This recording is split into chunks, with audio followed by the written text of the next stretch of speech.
Na minha cabeça, eu não consigo conceber que uma mãe não ame o seu filho. Mas eu tenho a informação de que isso realmente existe no mundo. E eu prefiro que essa informação não seja uma informação processada na minha mente. Então eu finjo que isso não existe. Mas assim, fatos são fatos e o mundo é realmente cruel.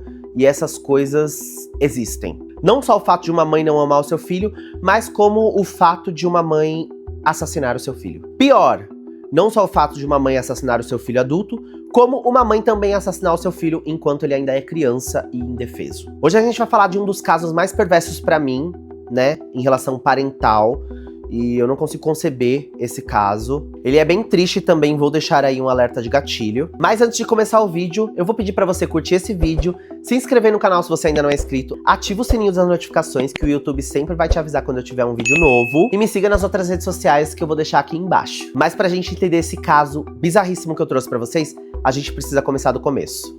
Bora!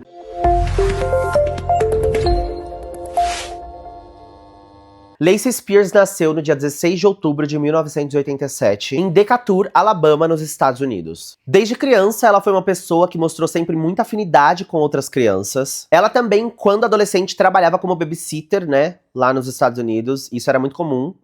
Eu acho que ainda é muito comum os adolescentes trabalharem cuidando de crianças, né, de outras famílias. E ela trabalhava bastante, ela sempre era muito elogiada pelo trabalho. E posteriormente, ela também trabalhou em uma creche, num berçário lá, local. Ela sempre quis ser mãe, por isso que quando ela tinha 20 anos, ela se relacionou com um cara que morava no mesmo condomínio que ela, e ele se chamava Chris Hill. Ela então acaba engravidando dele, e com isso ela tem o Garnet Paul Spears. No começo ela disse que o pai da criança não quis assumir, né, a criança, e aí vai cada um viver a sua vida, e ela consequentemente acaba criando o Garnet sozinha. Logo nos primeiros meses, o Garnet já começou a enfrentar diversos problemas de saúde, ela sempre levava ele para os hospitais, porque cada hora ele tinha um problema de saúde novo, então ela levava ele por conta de infecção de ouvido, ela levava ele por conta de febres que ele tinha muito altas, e ele também foi diagnosticado logo cedo com uma condição, né, que eles dizem que é dificuldade de ganhar peso. Ou seja, toda hora ela tava lá no hospital com ele. Quando ele tava com 9 meses, ela leva ele no médico, e ela diz pro médico que tá impossível de alimentar ele, ele não conseguia segurar nenhuma comida no estômago, ele vomitava. E ela acabou convencendo o médico a fazer uma cirurgia, né, na garganta dele. Que é uma cirurgia, gente, quando você faz, você não vomita mais pro resto da vida. Isso te impede de vomitar. Depois de um tempo, ela volta no médico e diz pra ele que o problema persistiu, que não resolveu. Eles então fizeram uma outra cirurgia nele, né, que eles chamam de tubo G. Que é simplesmente um tubo que coloca no estômago dele pela barriga, e é por onde ele se alimenta. Então a mãe teria que colocar alimentação ali. Durante todo esse processo, né, difícil da vida dela, ela postava sempre fotos no Facebook e ela tinha uma conta no Twitter onde ela conversava com as pessoas sobre todos esses problemas que ela passava com ele. Com isso, ela recebia muito prestígio, ela recebia muitas pessoas lá, né, que davam força pra ela, moral ali, que mandavam várias mensagens bonitas pra ela, mensagens de superação. E quando ela viu que a história dele tava ficando conhecida, ela teve a ideia então de fazer um blog. Esse blog se chamava Jornada de Garnet, e nesse blog ela colocava mensagens, né, de superação da vida dele, e também ela dizia que o sonho da vida dela é que ele fosse curado desse problema que ele tinha. Só que, gente, ninguém sabia exatamente o problema que ele tinha, tá? Ele nunca foi diagnosticado com um problema único, toda hora ele aparecia com problemas diferentes. E por conta dela sempre mudar de médico, ninguém sabia diagnosticar, não teve um médico que viu ela ali, que acompanhou o menino ali um tempo possível pra saber o que o menino realmente tinha, porque ela sempre trocava. Em 2010, quando ele tinha 2 anos, ela decide se mudar com ele pra Clearwater, na Flórida, isso porque ela iria ficar mais perto ali da avó dela materna, e ali naquele lugar ela tinha a possibilidade de ganhar o auxílio do governo, ela acaba tirando esse auxílio também, ela consegue ganhar mensalmente, e além disso, ela conseguia deixar o filho dela também com a avó materna pra ela cuidar de vez em quando, e aí ela poderia trabalhar. Ela também participava ativamente de grupo de mães por ali, né? Assim como ela alimentava o seu blog. Alguns momentos ele tava super bem, mas outros momentos ele tava ruim. Em 2012, ela acaba conhecendo a Fellowship Community, que era uma comunidade alternativa de vivência que cuidava de idosos. E além de cuidar de idosos, eles também faziam ali a sua própria civilização interna, que era uma civilização autossustentável. Ela adorou aquele lugar, ela achava que era um lugar super bom pro Garnet crescer, que ali ele teria bons amigos, né, que ali ele teria boas vizinhanças. Então eles decidem se mudar pra lá, e realmente isso acaba acontecendo. O Garnet fica muito feliz ali, ele brinca bastante, ele faz amizades. E logo, os vizinhos começam a observar a rotina deles. Todo mundo ali sabia que ele tinha problemas digestivos e que eles viviam no hospital sempre às pressas, porque vira e mexe ele passava mal, então eles tinham que ir pro hospital. Mas apesar disso, os vizinhos diziam que ele era uma pessoa sempre ativa e que ele demonstrava sempre estar muito bem de saúde. Aconteceu até uma situação estranha, que um certo dia, uns vizinhos, né, uma família que tinha crianças e os pais, pediram pra ela pra deixar o Garnet ir jantar com eles. Então eles foram jantar em um outro lugar. Ai, gente, olha, a luz acabou e eu não vou conseguir colocar ela de novo porque eu vou ter que esperar pra carregar e eu já tô atrasado pra sair. Eu tô gravando esses vídeos pra vocês e aí eu vou sair. Então a gente vai continuar sem luz, tá bom? Então essa família acaba levando o Garnet, né, pra jantar. E nessa janta eles percebem que ele comeu tudo. Ele não teve problema nenhum pra comer, ele comeu até a mais. E que ele comia com gosto, sabe? Parecia que não era normal ele comer daquele jeito. As pessoas ali na comunidade sempre perguntavam pra ela quem era o pai de Garnet. E ela dizia que o pai de Garnet era um policial que morreu há 1 ano atrás. E que eles tiveram que passar pela morte dele, pelo luto. E foi muito difícil. Então, ela acabou inventando essa história. Inclusive, ela postava a mesma coisa no seu blog.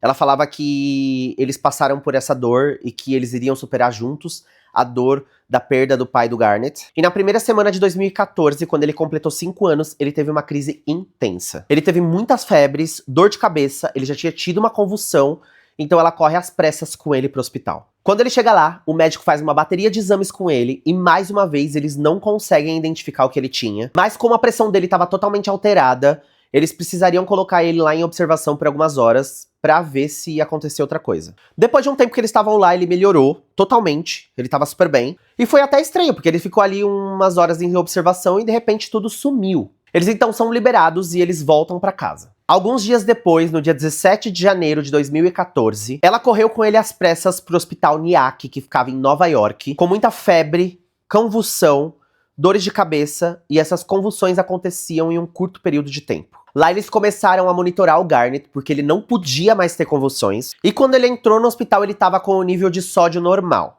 Mas um tempo depois o nível de sódio do corpo dele começou a subir, assim, disparar, e ele subiu tanto de um nível que poderia levá-lo à morte. Devido à gravidade da situação, ele foi transferido de helicóptero para o Westchester Medical Center. Isso porque a situação dele estava tão crítica que ele precisava de cuidados intensivos. Quando ele chega nesse hospital, eles conseguem abaixar o nível de sódio do corpo dele. E em questão de horas, ele volta ao normal. Ele acabou ficando ali no hospital por mais 2 dias.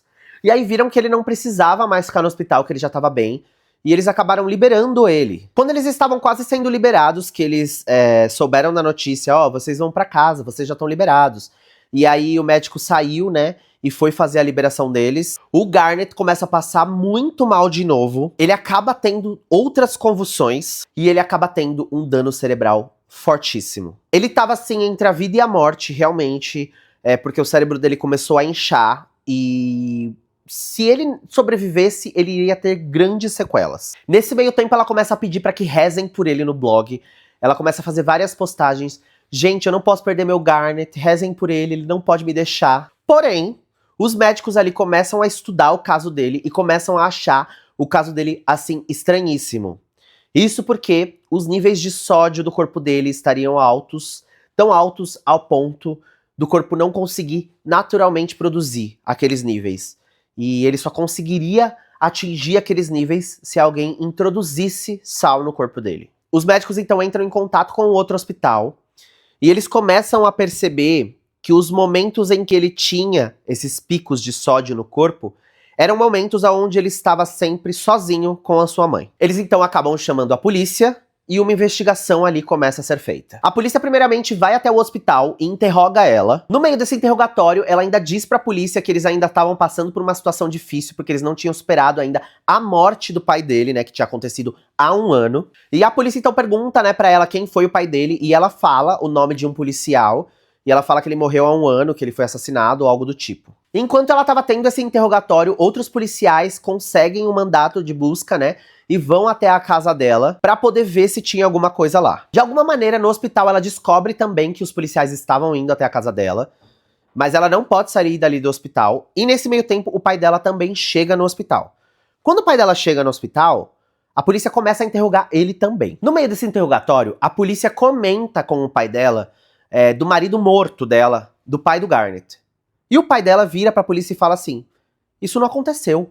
O pai dela está vivo, o pai dela não tem esse nome, o pai dela chama Chris e mora lá no condomínio que a gente mora. E aí eles já pegam a primeira mentira, eles descobrem que realmente esse policial existiu e que ele já teve um encontro com ela, só que não passou nada disso, foi só uma noite de encontro e depois nunca mais. Nesse meio tempo a polícia chega na sua casa, ela encontra vários remédios que ela falava que realmente ela dava pra ele esses remédios, e ela encontra também um pote de sal enorme junto com os remédios. Mas assim, nada que pudesse dizer alguma coisa ou incriminar. Depois disso, quando a polícia vai embora da casa, enquanto eles estão indo pro hospital, eles acabam recebendo uma ligação, que é da vizinha da Lacey, da mãe do Garnet, que se chama Valerie. Ela então conta pra polícia que enquanto os policiais estavam indo pra casa dela, a Lacey ligou pra ela e pediu pra ela ir lá na casa dela pegar uma bolsa de comida que ela dava, né, uma bolsa cheia de leite que ela dava pro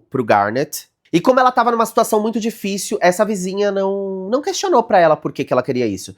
Ela só falou pra vizinha assim, vai até lá, pega essa bolsa e some com essa bolsa, joga fora, esconde, não deixa ninguém ver. Só que com esse pedido estranho, essa Valerie pegou essa bolsa e deixou dentro do armário do quarto dela. Ela levou pra casa dela e deixou lá. E aí, depois que ela viu polícias chegando na casa, ela acabou ligando, ela acabou entendendo e ela falou, não, eu vou ligar pra polícia e eu vou contar pra eles isso.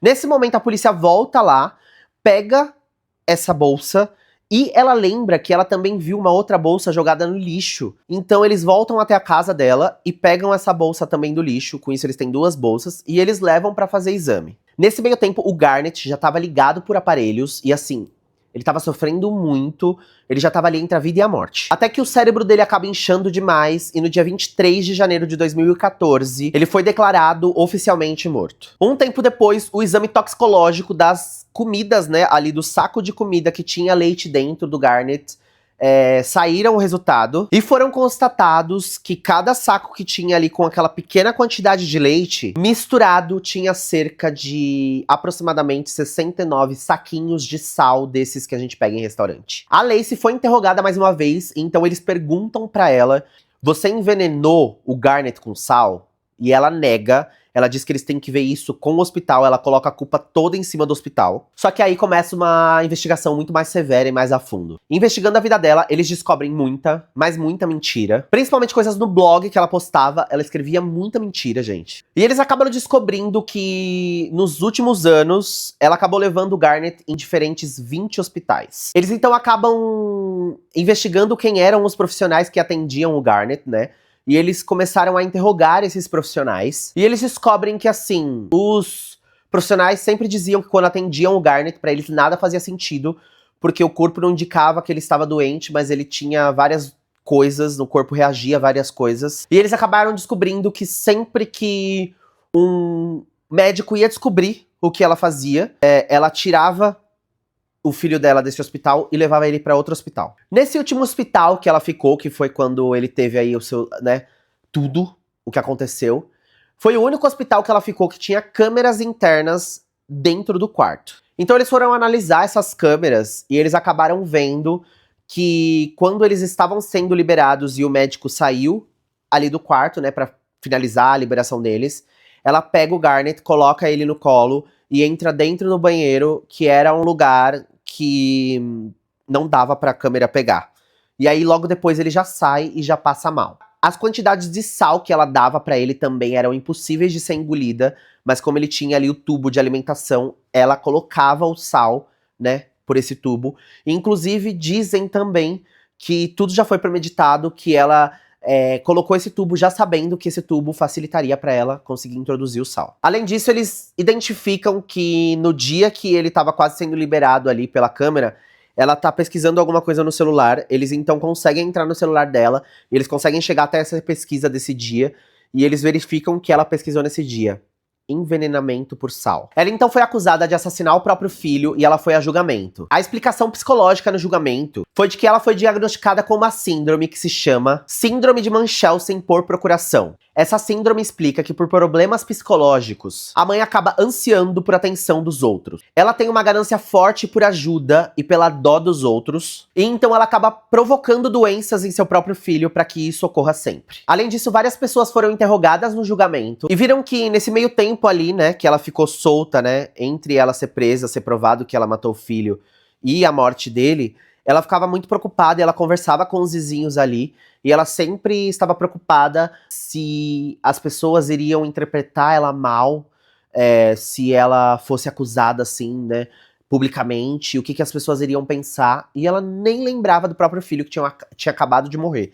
As pessoas falavam que ela esqueceu do filho dela. Além de que logo quando ele foi declarado morto, questão de minutos, se eu não me engano foram 12 minutos, ela já tinha subido uma postagem no blog anunciando e pedindo condolências às pessoas. Ela então foi condenada a 24 anos de prisão e ela só poderá solicitar uma liberdade condicional em 2034. Em 2034 ela vai estar com 47 anos e ela cumpre a pena dela numa prisão estadual de Nova York, que é uma prisão de segurança média. Bom, gente, esse foi o caso de hoje. Eu espero aí que vocês tenham gostado desse caso, mesmo com esses problemas técnicos. E com essa minha, vamos dizer, um pouquinho de pressa, eu não comentei tanto sobre esse caso durante esse vídeo.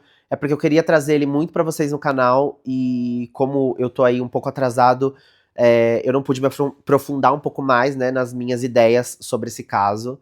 Mas a minha conclusão é de que é realmente triste existir pessoas como ela. E pra mim ela não deveria sair em 2034. Eu espero que essa liberdade condicional não seja concebida a ela em 2034. Eu espero que ela fique presa pro resto da vida dela. Que é isso que ela merece. Muito obrigado por ficar comigo até o fim desse vídeo. Se você ainda não curtiu o vídeo, ó, não esquece de deixar o seu like. Não esquece de comentar também o que você achou dessa história. E, se você não é inscrito do canal, se inscreva, né? Ativa o sininho das notificações, né? Pra sempre que eu postar um vídeo novo, você ser o primeiro a saber. E compartilha aí com o primo, com o tio, pra gente viralizar aí e trazer mais conteúdos. Muito obrigado, viu, gente? Um beijo no coração de vocês e até o próximo vídeo. Fui!